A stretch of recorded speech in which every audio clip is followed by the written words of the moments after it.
I have with me Mr. Rungta, M&A Head of Essar Group, and also Mr. Sen, Managing Director of Aegis. Thank you so much for speaking to Bloomberg Quint.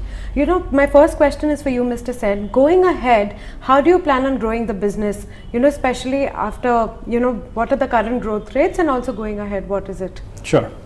Look, after we sold Aegis US to Teleperformance in 2014, we focused on 3 key markets: Asia Pacific, including India, the Middle East, and Africa.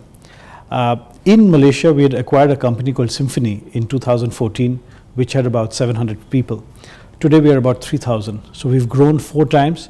We are the largest third-party BPO in Malaysia. Similarly, our India business has grown on the strength of growth of telecom and financial services.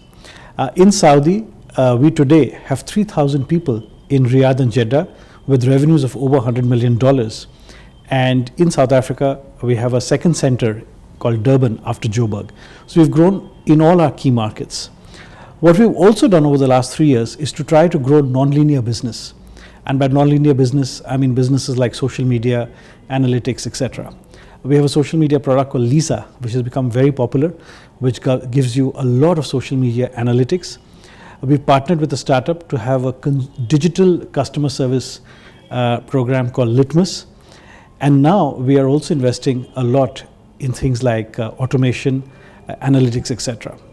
Over the next couple of years, what we want to do is to focus on this nonlinear business and to grow it further, to make investments in either startups or in acquiring this technology ourselves, as well as look at new markets.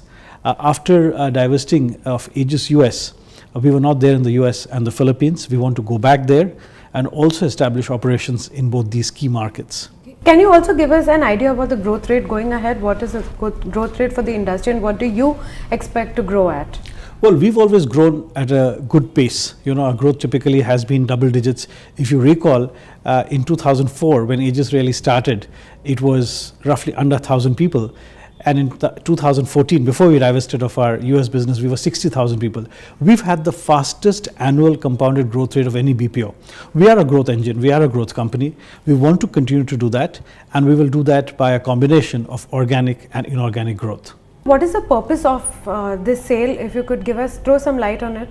So if you look at it, Essar inherently stands for building businesses, for nurturing, for growing, doing everything that needs to be done for creating the business, for growing it, and in the process creating value. So we entered Aegis in 2004, right? And it's been over 12 years now. And if you look at the philosophy of Essar, whether it was the sale of its telecom stake, whether it is the stake in refinery recently, all of these shows that they have a very, very long-term view, but at the same time, at an opportune period, they also look at monetizing these assets. So it is with the same philosophy that Aegis monetization has taken place. Also, are you looking to reduce your debt? Well, yes. So the entire proceeds from this sale, as we mentioned, would be used to pay down debt.